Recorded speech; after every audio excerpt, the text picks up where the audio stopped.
Mr. President? Senator from Pennsylvania. Mr. President, I would ask that the quorum call be vitiated. Without objection. Thank you, Mr. President. I rise today to talk about legislation that we're going to be considering in this month of December, critically important legislation for the country. The name of this legislative proposal, which, as many people know, has passed the House of Representatives, is the Build Back Better Act, which will lower costs for families in ways that I've certainly never seen in the time I've been in the Senate. It will also cut taxes for families with children especially, but for other families as well. I wanted to start today by talking about a Pennsylvanian, because I think sometimes the only way that we can make sense of some of the policy that we're talking about is to talk about it in terms of its impact on individual Americans, and in this case, my case, individual Pennsylvanians. This is about a mom and her son from a town in southeastern Pennsylvania, not far from the great city of Philadelphia. It's Downingtown, Pennsylvania. Victoria Farrell. There's Victoria and her son, Cole. Her son, Cole, was born with a mitochondrial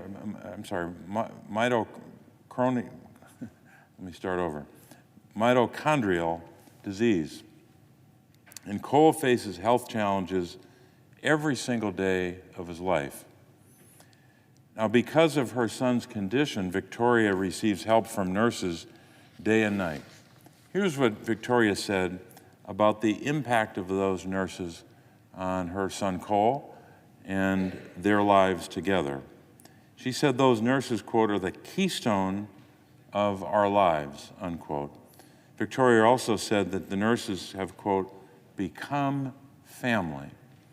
That's what these nurses mean to these families every day. Now, in the case of Victoria and Cole and their family, home and community-based services allow Cole to remain an active part of his community and to stay at home where he belongs, certainly where Victoria, as any mom, would want him to stay. So she's able to have Cole at home instead of being at a place far from their home.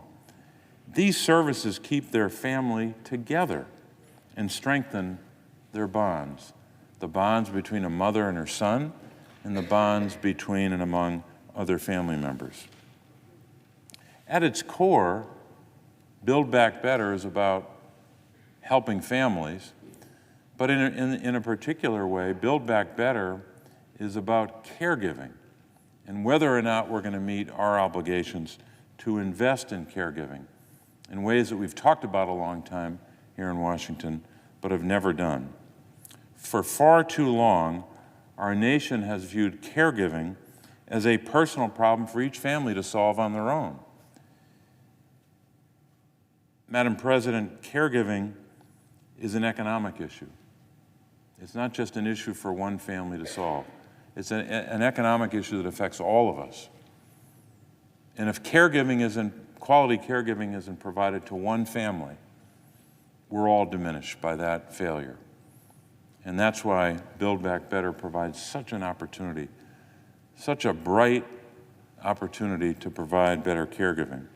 So caregiving is an economic issue, and it's also a workforce issue.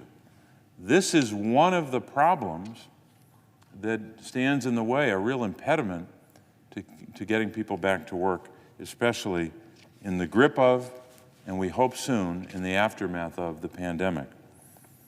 So caregiving is about getting people back to work, and caregiving is about preparing the workforce of the future.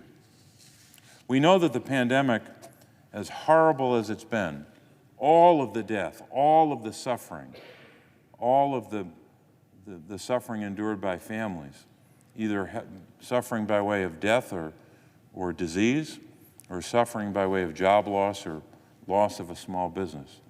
With all of that horror, a spotlight was put on some problems that, frankly, a lot of people knew about before, and we all may have pointed to or talked about, but the spotlight finally was imposed upon so many challenges. And the spotlight on the nation's caregiving crisis was one of the most pronounced spotlights that we saw in the whole pandemic.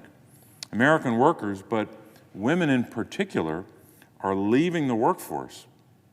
And this is not out of choice, it's because they cannot find quality, affordable childcare, or they can't find quality care for an aging parent, or even the option of getting quality care for a parent, a loved one, in a home or community-based setting.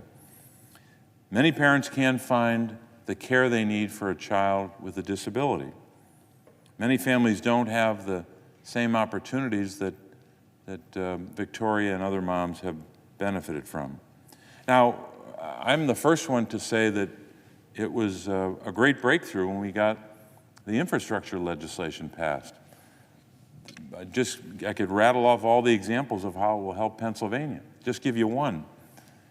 That bill that we know is separate from Build Back Better, but we're going to be able to repair and replace a lot of bridges in our state. That's a good thing. We're going to have a lot of money to do that.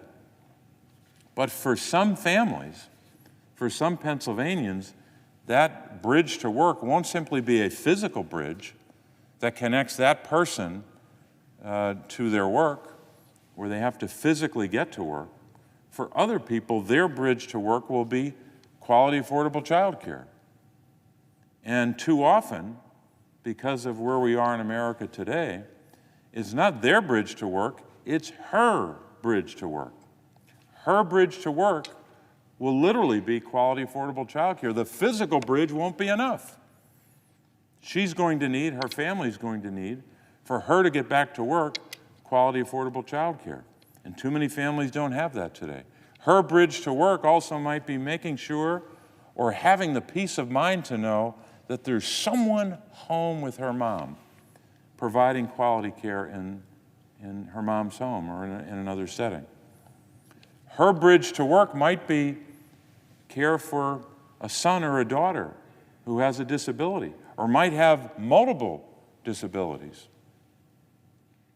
That's the peace of mind that every mother should have, every parent who's trying to get to work every day. The peace of mind that we can provide by making the right investments. So their bridge to work and her bridge to work is caregiving and so much else. We also know that we can, in the midst of debating legislation about getting people back to work and lowering costs for families and, frankly, cutting taxes for families raising children, we can also lift up the workforce. The workforce that's paid just $12 an hour for doing work for all these people we claim to care about. Every politician that any one of us know, every leading policy advocate will talk about how much we have to care for children, how much we have to invest in better caregiving for seniors and people with disabilities. But then there's no action, or hasn't been action until this legislation, to lift up the pay of the people who are providing that care. If we really care about those people, we'll lift the pay of those taking care of them. You have to ask yourself in America, who's taking care of the caregiver? We're not taking care of caregivers if they're making $12 an hour to do the most difficult, heroic, and always essential work. So we can do that as part of this legislation. Let me go to some numbers because I think these are relevant. The numbers that I'm talking about are waiting lists. You've got people on waiting lists who are technically eligible for home and community-based services, but they're waiting.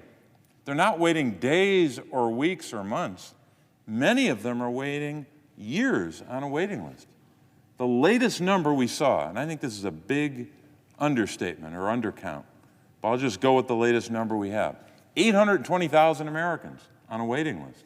And here's the map of the United States. 820,000 older Americans and people with disabilities on waiting lists. They're on waiting lists for that section of Medicaid, Medicaid section 1915C. home and community-based services waivers. They're waiting for a waiver from their state to have the benefit that Medicaid would provide. Now, if they were going to a nursing home, they wouldn't have to wait for any waiver. They would be granted that opportunity to have care in a nursing home. And a lot of families choose that. And there's great care in those settings. But we should have a similar policy in place, and we don't, but we will, I hope by the end of December, that doesn't have that waiver, I'll just say impediment, or that step that these families are waiting for. So here's some of the numbers across the country. You can see Pennsylvania there, about 1,600 on the waiting list. That's a big number. But here's some bigger numbers. I got 3 for you. Just 3 states. Tells a big part of the story. Florida, Louisiana, and Texas. Florida, their waiting list is 70,000 people. 70,000 seniors and people with disabilities waiting for services. Louisiana, 65,000 people waiting. Texas, 385,000 people.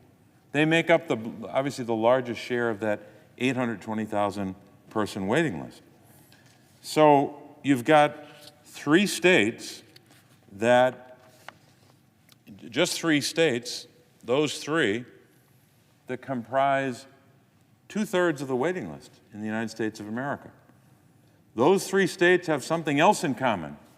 They're not just 3 states with big waiting lists, Texas, Louisiana, and Florida, but they're 3 states represented by Republican senators, 6 to be exact, 2 in each state, as we know. Republican senators represent these hundreds of thousands of Americans who are waiting for care. So I hope when it comes time for voting, because that's how you demonstrate what you're for around here. It's great to give speeches, but it's how you vote that indicates what you support. I hope that when voting starts on Build Back Better, the Republican senators from Louisiana, Texas, and Florida will vote in support of this legislation. The more important thing is they're voting to support those seniors and people with disabilities in their states on waiting lists. So we've got some work to do when it comes to persuading some of our colleagues who, to date, we have no one on the record saying they're even willing to consider this legislation. So we'll see. There's still some time, still a couple of weeks for consideration. I mentioned the home care workers making $12 an hour. These essential workers that I spoke of earlier are mostly women of color doing this backbreaking, heroic, essential work. They're long overdue for a raise. So we've got some work to do to make sure that we bring that to the attention of the American people. I wanted to tell one final story, and then we'll move to some of our colleagues who are joining us here today. This story is particularly meaningful for me because I just happened to be with, in this case, Brandon and Lynn, and the person on the left side of this picture is the President of the United States. He just happened to be in his hometown of Scranton, Pennsylvania, where I still live. And we were talking about all of these issues under the broad heading of either infrastructure or the Build Back Better legislation, all the benefits that would come from passing these bills. And at the time, there were individuals that were filing, lined up in this old train station in Scranton, greeting the president. In many cases, telling the president about their own families, their own struggles, their own challenges, and how Build Back Better would help them. And at the very end of this long line, Brandon, right here, sitting in a wheelchair, came and came right next to the president, and then Lynn, his caregiver, was right behind him. Brandon Kingsmore is his name, and Lynn Widener is his caregiver. Now, I had met Brandon and Lynn months earlier. We're all doing Zoom calls, right? Talking about issues through Zoom calls and other ways of getting the message out. But I knew that the president had not met Brandon and I knew that he had not met Lynn, and I knew that he had not heard their story. Because it's a story of two people. It is someone who is a caregiver and someone who is the beneficiary of that caregiving, that heroic work. So I knew that the event was about to end. And I knew that it would be wonderful for the president to greet Brandon and say hello. But sometimes at these things, there's a greeting and an exchange of conversation, and then people have to move on. So just before the end of our greetings of people coming through the line, I leaned over to Brandon because I knew his story, and I said, Brandon, before we go, and we were literally ready to head out the door, I said, please tell the president what you told me about what Lynn means to you, what her caregiving means to you. And that's what it says right there. He was talking about the importance of the caregiving that Lynn provides to him. And I quoted him on the poster right here. I would not be able to live the life I have. And then he broadened it to all caregivers. Later on in his discussion with the president, he said, they, meaning caregivers, they give us a substantial life, unquote, a substantial life. I think Brandon's words, more than any long speech, reminds us of our obligations. If we care about people with disabilities, truly care, if we care about seniors, if we care about those workers like Lynn and tens of thousands of them across the country, we will pass this legislation because we can help all three and even a lot of other Americans. We can help seniors have opportunities to get care in their home. We can help people with disabilities get the care they need either in their home or in a community setting. And we can help the workers to lift them up, to invest in them because we claim to value them by our statements year after year, decade after decade. We have an opportunity with this legislation to give meaning and integrity to what Brandon said to the President of the United States. The President of the United States has met a lot of people in his time as United States Senator from Delaware, as Vice President, and now as President. All of us know when the word spoken by one person in a setting like this has an impact on someone. And I knew Brandon's words had an impact on President Biden that day. And those words should be ringing in our ears, that these caregivers give someone like Brandon Kingsmore, in this case it's Lynn who gives them this, a substantial life. That's a great American idea, that we're going to advance policy that's consistent with the values we claim to hold as Americans, that we really care about seniors, we really care about people with disabilities, and we really care about those who are providing that care. So we'll have more time a little later to cover some other topics, but I wanted to, if the senator from Maine is prepared to speak, we'll come back to him, because we have some other colleagues who are going to be here later. I wanted to tell another story about another Pennsylvanian, Theo Brady. Now, Theo is another person I met because we were talking about these policies back home, and we had a lot of Zoom calls. And I hadn't heard Theo's story until, I guess the first time was in 2020.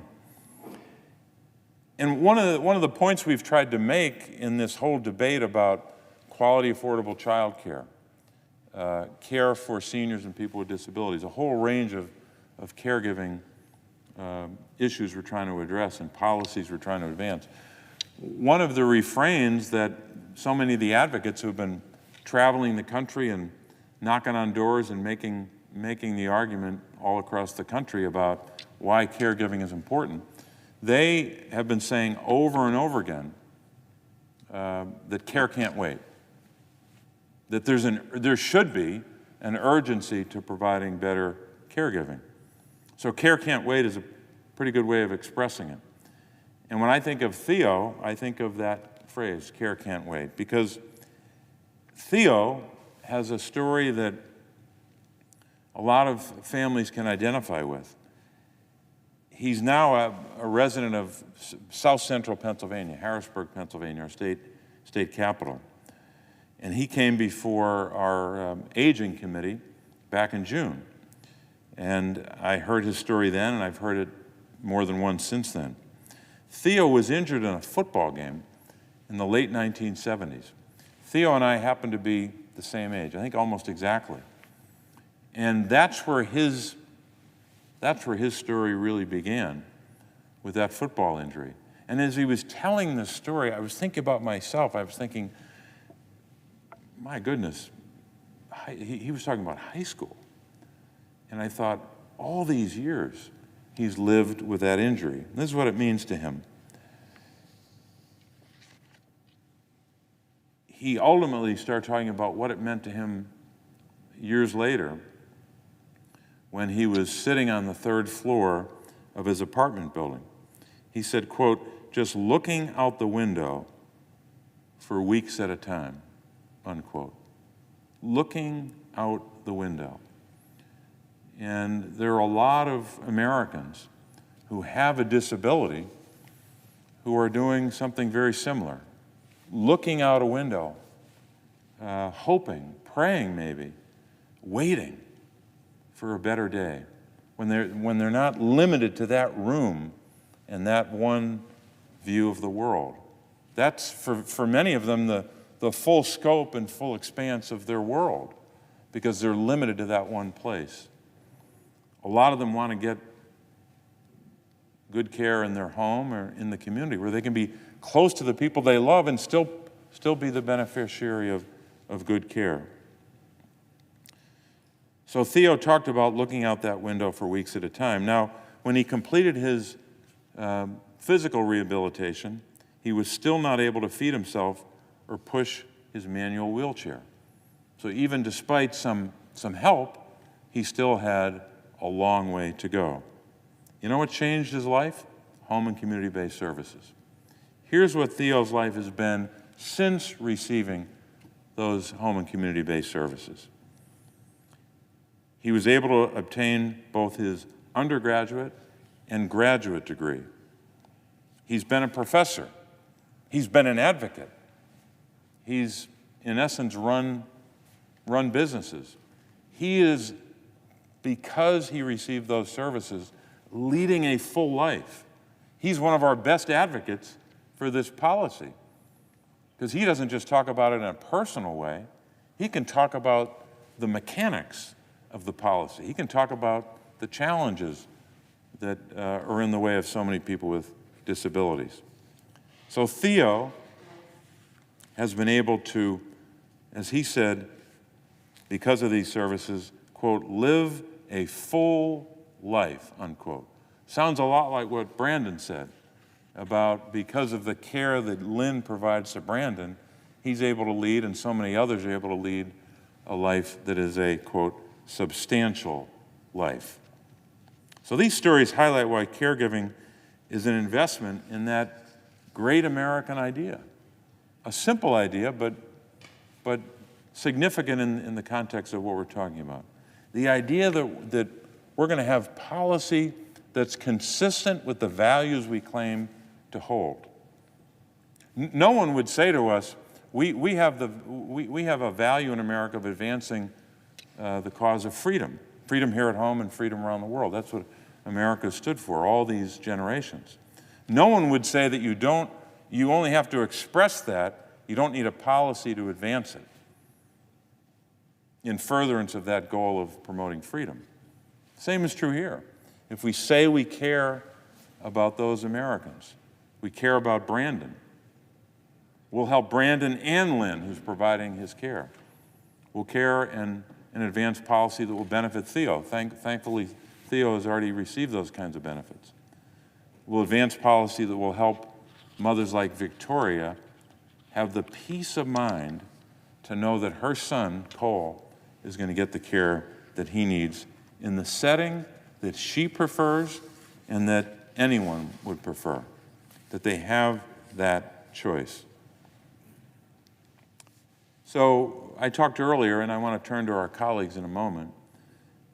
I talked earlier about that bridge to work, her bridge to work, the bridge of quality, affordable childcare, her bridge to work being care for her mom or care for a son or a daughter who has a disability, or other bridges to work that allow her to get to work. Well, this bill, fortunately, has so much in it that will lift up families in addition to caregiving, that in so many ways this bill can be a bridge to the future for families. It can be a bridge to the future for workers.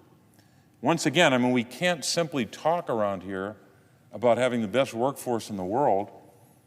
We can't simply talk around here about outcompeting China or any country. We have to advance policy in furtherance of that goal, that value. And that's one of the reasons why this bill is a bridge to the future. It keeps our promise, the promise we claim to make, or we do make and claim to uphold for families, for seniors, for people with disabilities, really just for families across the country. So I think in a very real sense, this legislation will advance the cause of justice. The justice that comes with knowing that you can lead a full life. You can have a substantial life because you're an American, and we have expressed these common values, and we've passed legislation and moved policy in furtherance of, consistent with, and paying allegiance to those values. So I want to thank our Democratic colleagues who are working on this bill with us as we just begin the debate over the next couple of weeks. And I'll turn first to the senator from New York, who's been a great fighter for families all the years that she's been in the Senate. I know that because I remember when she got to the Senate.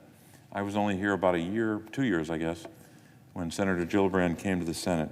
And I want to thank her for her leadership and her strong voice for families and for caregiving. Thank you. Thank you so much, Senator. Madam President, I rise to join my colleagues in calling for the Build Back Better bill to include provisions that will solve the problems that working people are facing every day because of the magnitude of the problems caused by the COVID pandemic. Paid leave is a perfect example of this. Today, nearly 8 in 10 workers in America don't have access to paid leave. Those numbers are even worse for lower wage workers, just 12% of whom had access to paid leave before the pandemic.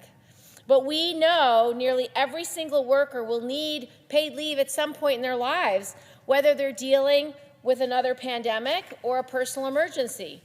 We have to recognize that workers are people first. People who get sick, have babies, adopt children, who need care for their children when they get sick, who have parents who will age and die. They work to provide for those families, but providing for your family means, first and foremost, being able to care for that family member when they need you. Without paid leave, most people can't. They're forced to make the impossible choice of either providing for their family by going to work or leaving their job to meet that need. And nobody should have to make that choice between earning a living and providing for an urgent family need. We send new mothers back to work when they're literally still bleeding, while they have stitches and they're still healing, before they can even recognize that they have postpartum depression. We force them to leave their infants when they're just days old. They can't nurse their infant. They can't bring them to work with them. They can't bond with them. They can't even put them in a child care or a daycare center because most require an infant to be at least 6 weeks old. Right now, many women get less time with their babies than dogs get before they are separated from their puppies. That is how we're valuing women workers right now, less than we value dogs. This issue extends far beyond new moms. New dads should also be able to have time with their new children. Parents with sick children should be able to care for them without fear of losing their job. And workers who need to move a parent to a memory care facility or take them to chemotherapy or take them to doctor's appointments or nurse them when they're in very urgent care needs. Those are choices that families are making every day. In this era of COVID, it's happening far more often. You shouldn't have to risk your job or your professional future to meet those urgent needs. Without paid leave, far too many workers have to make that very choice and either risk losing their job and having to quit or not meeting that family need. It's inhumane. Not having a paid leave program also leaves us vulnerable to future health crises.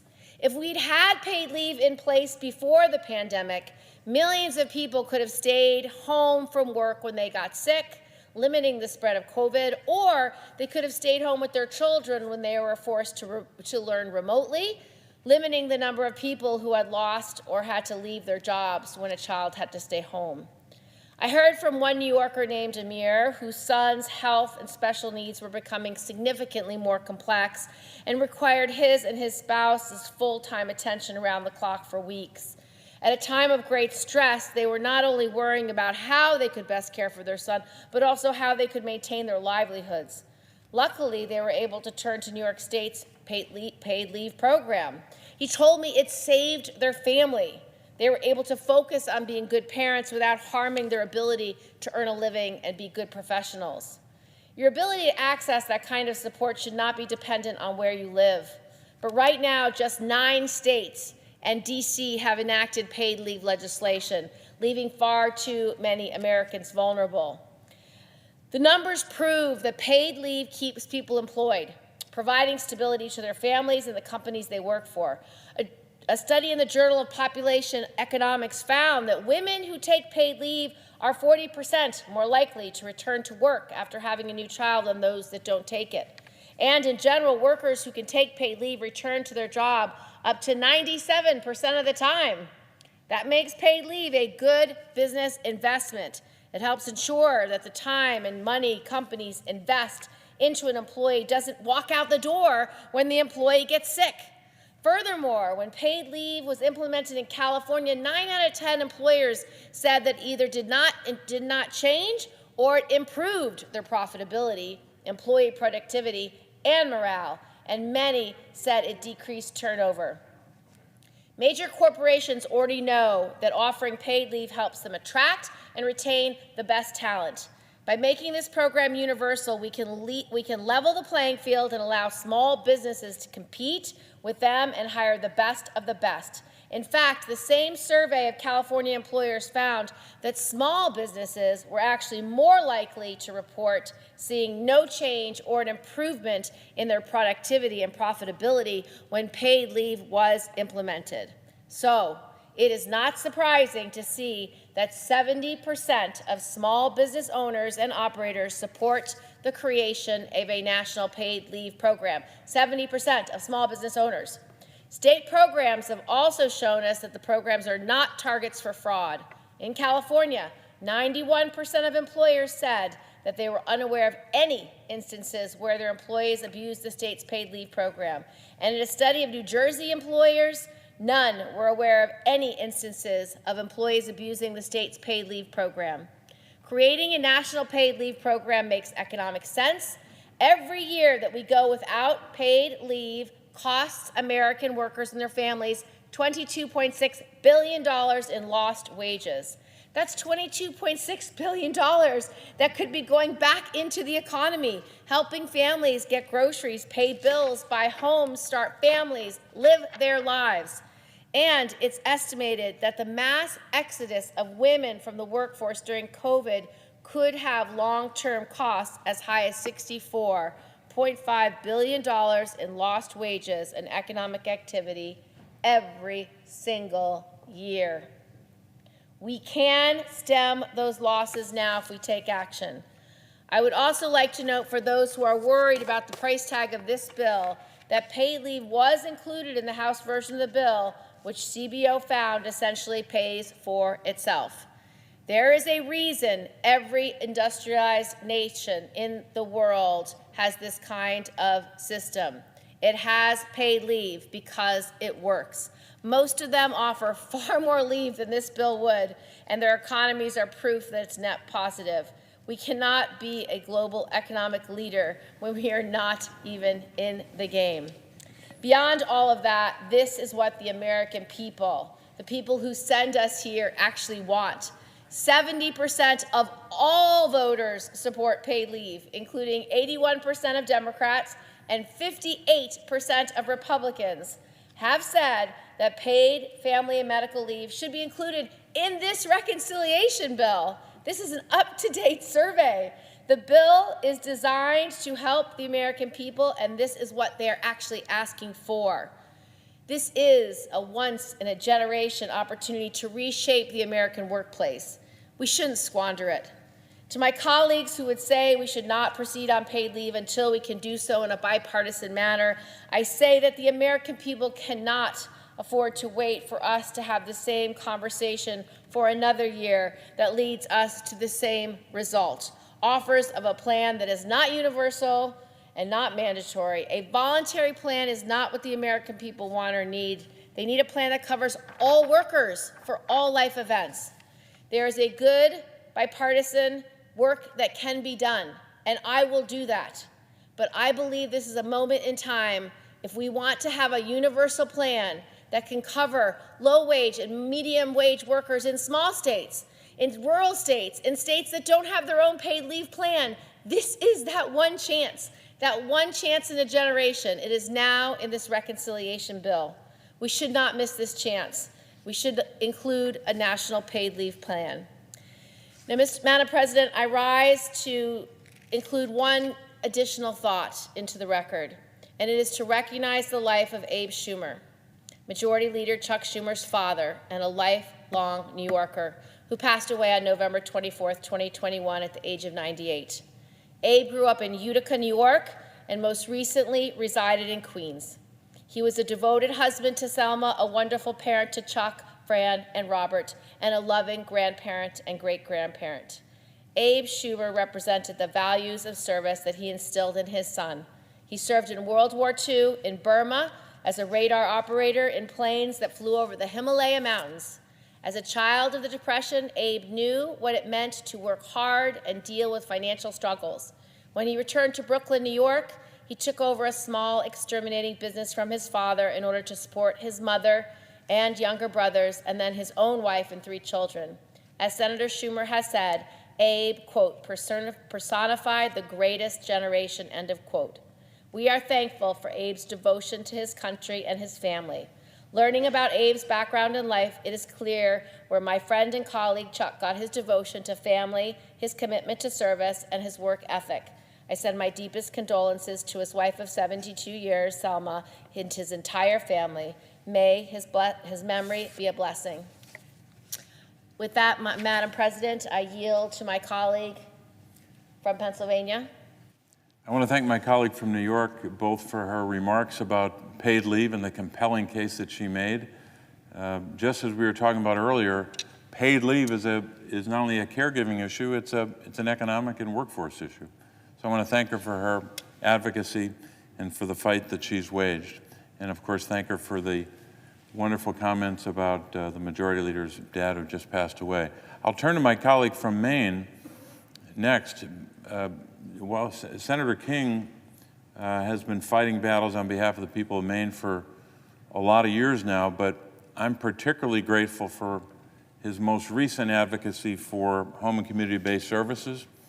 He was one of a small group of senators and staff who came together week after week after week on Zoom calls to plot strategy and to advance the policy. And I'm grateful for Senator King's leadership, for his advocacy on home and community-based services, as well as on so many other issues.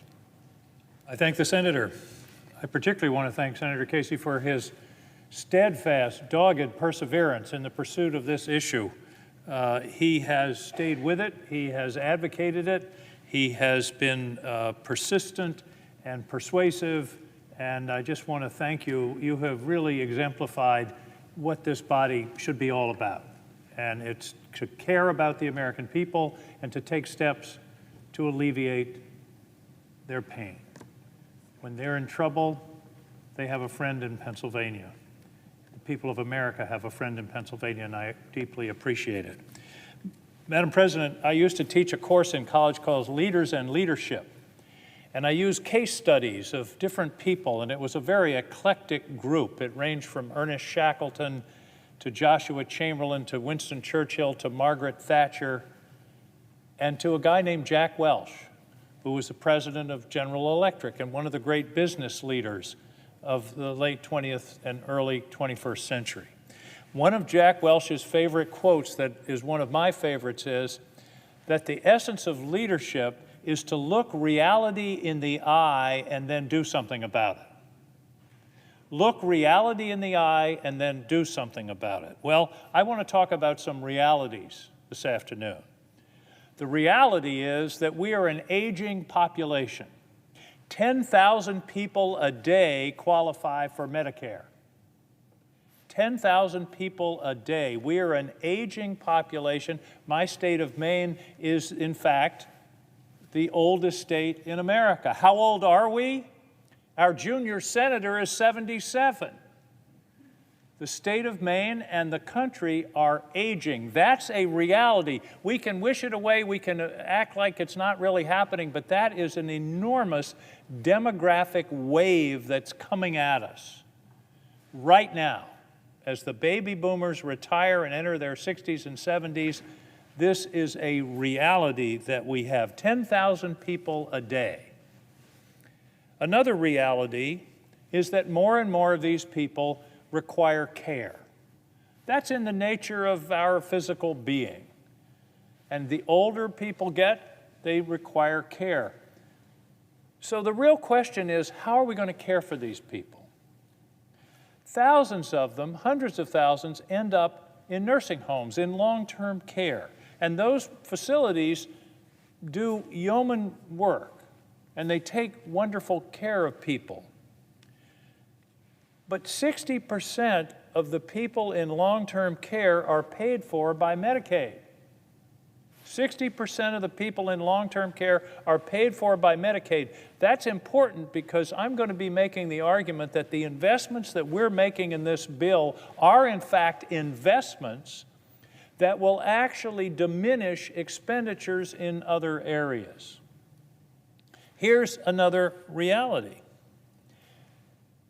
It costs about $26,000 a year to provide home and community-based services for a person with disabilities or a senior who needs those services. $26,000 a year. Long-term care in a nursing home is over $90,000 a year.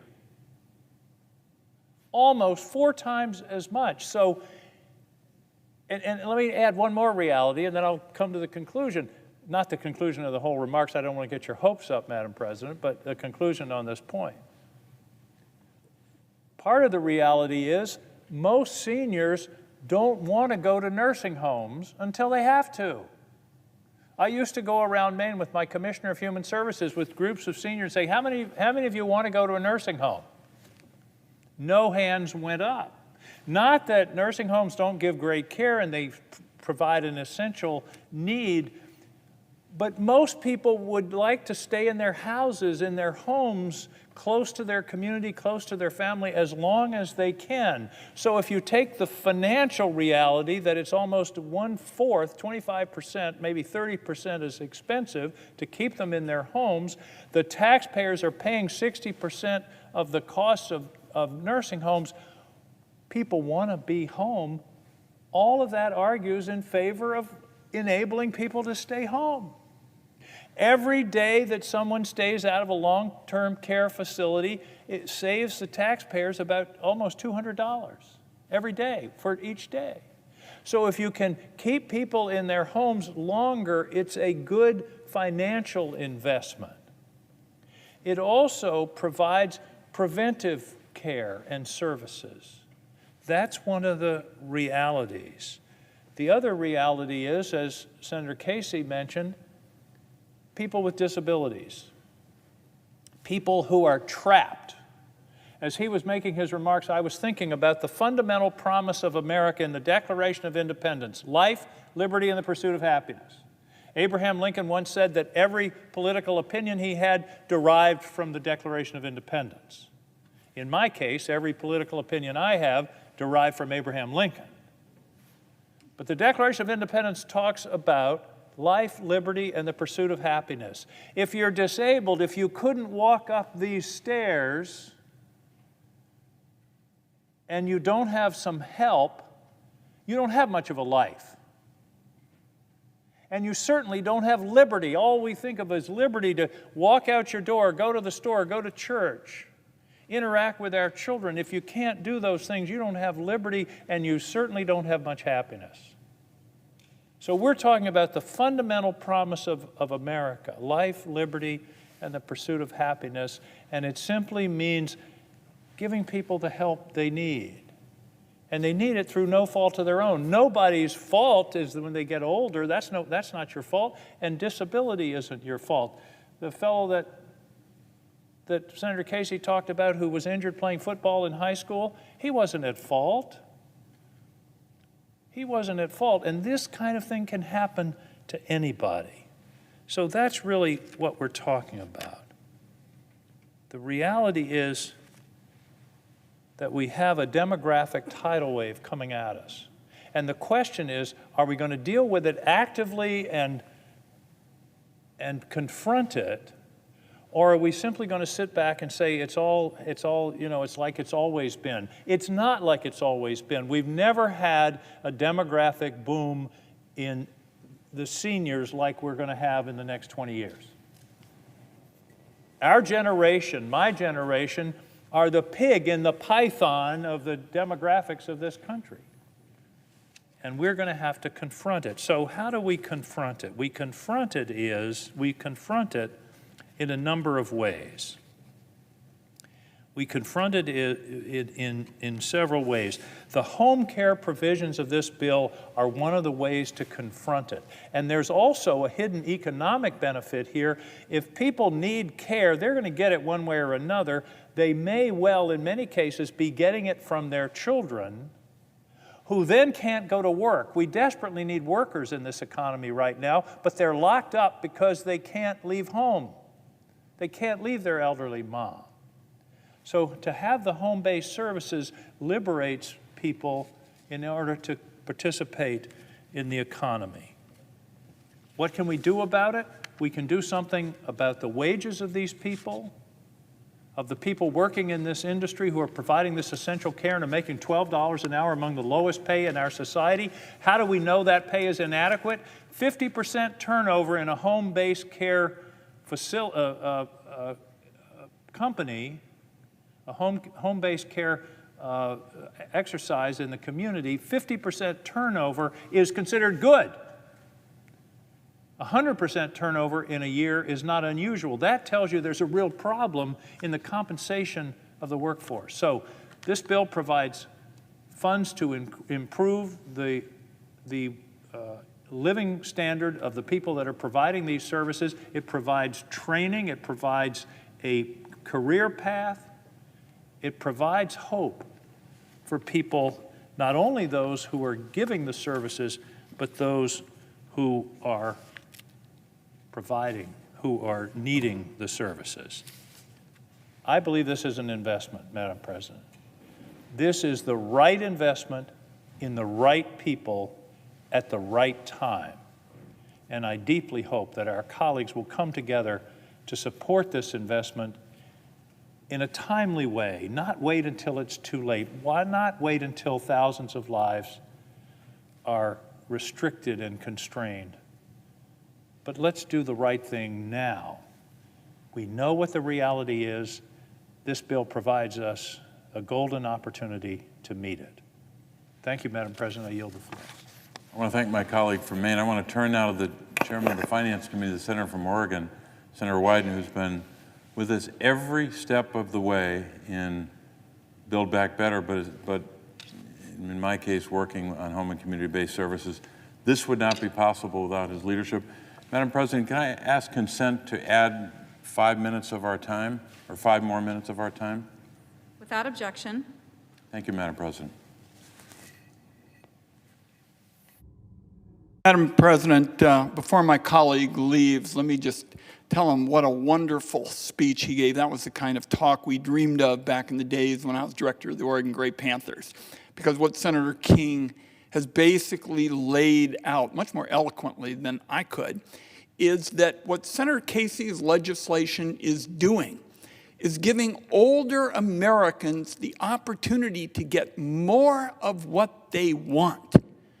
Good quality care at home at a price that doesn't begin to approach the alternative that Senator King's talking about, institutional care.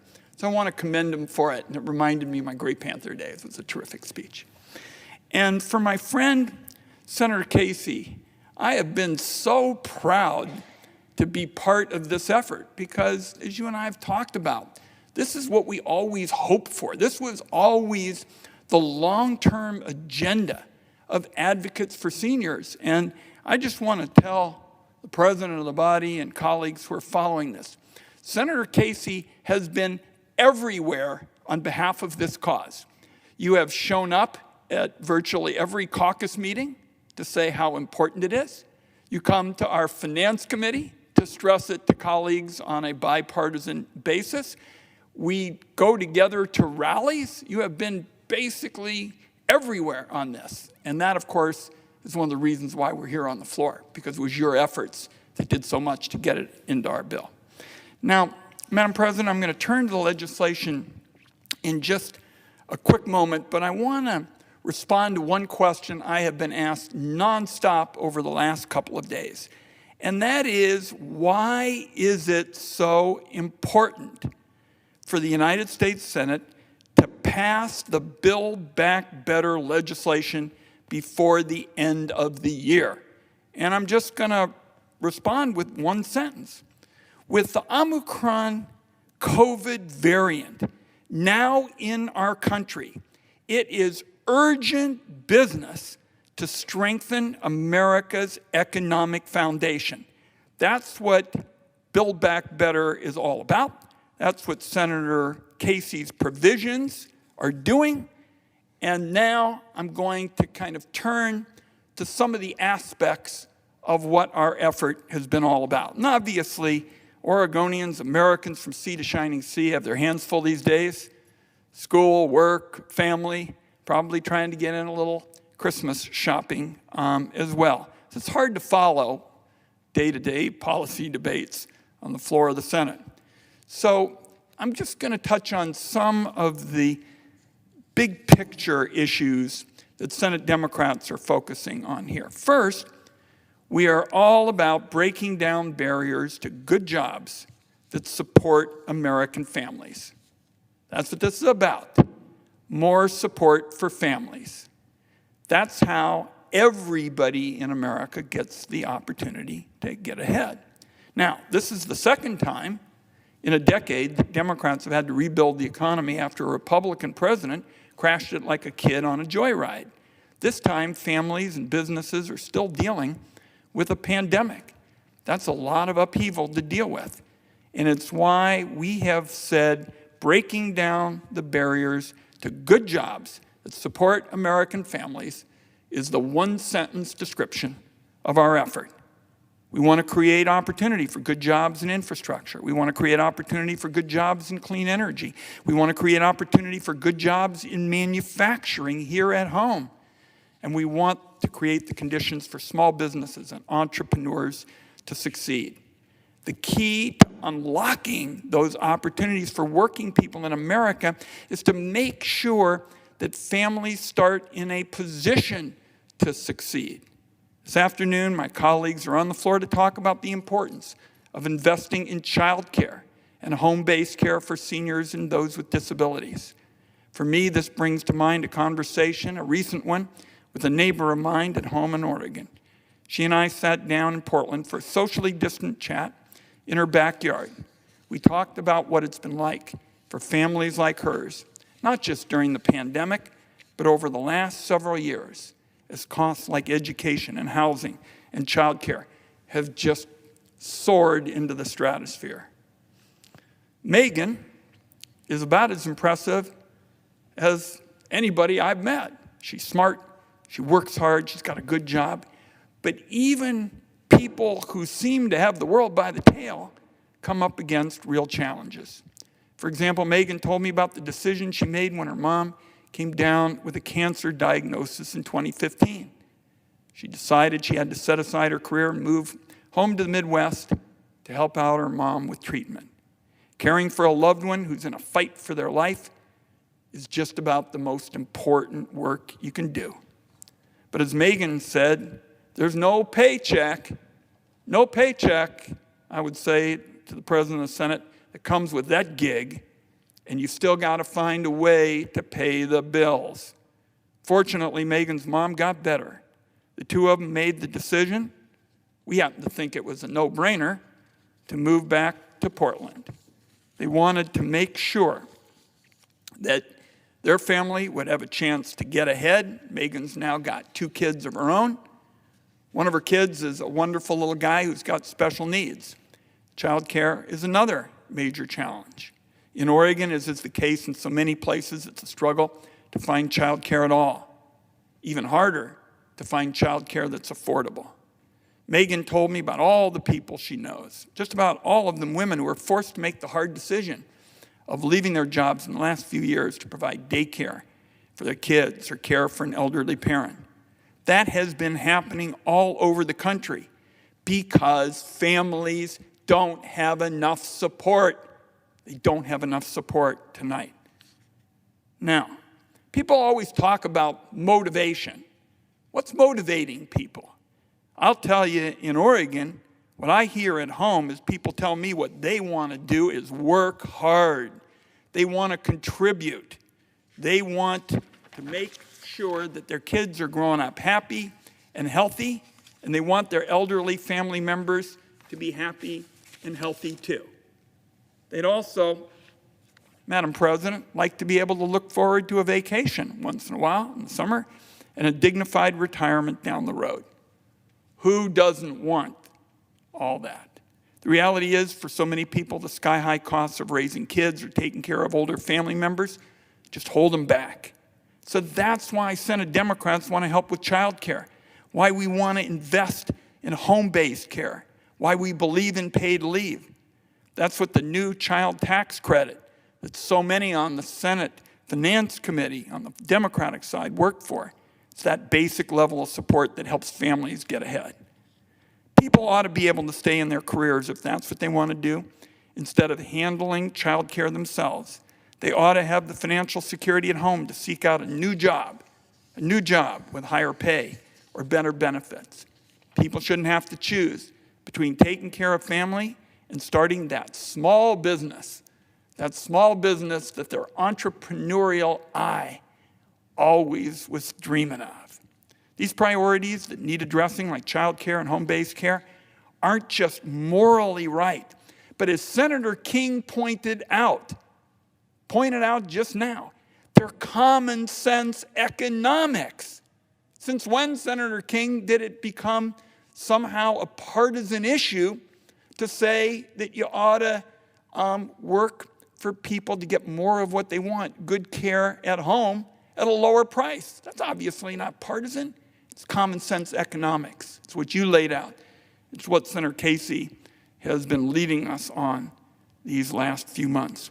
It's disappointing to me that colleagues from the other side aren't interested in working with us on these issues. By the way, it didn't used to be that way. I'd say to my friend from Maine, Senator Olympia Snowe, when she was on the Senate Finance Committee, always worked with us. My staff used to joke about bipartisan bills. They were called Snow-Wyden or Wyden-Snow or one or the other, but you can almost set your clock by it. That was a constant. And unfortunately, we're missing that on this legislation. What we're hearing from colleagues on the other side is tax cuts for those at the top. They don't do much for people like Megan. We can do better. There are signs that the economy is ready to take off. COVID-19 caused the biggest economic crash and jobs collapse in a century. But the unemployment rate is now 4.6%. Wages are going up. The economy added over 440,000 jobs per month over the fall. There is no questioning the work ethic and the productivity of the American people. Our job in the Congress is to make sure they've got the support so they can seize those opportunities to get ahead. That's what we're going to be working on in the weeks ahead. That's what Senate Democrats are doing on the Finance Committee. That's what we're doing in our caucus. And I just want to thank my friend and colleague, Senator Casey, for being the spark of the cause here. He and his persistence are the reason we're here and why this legislation has passed the other body.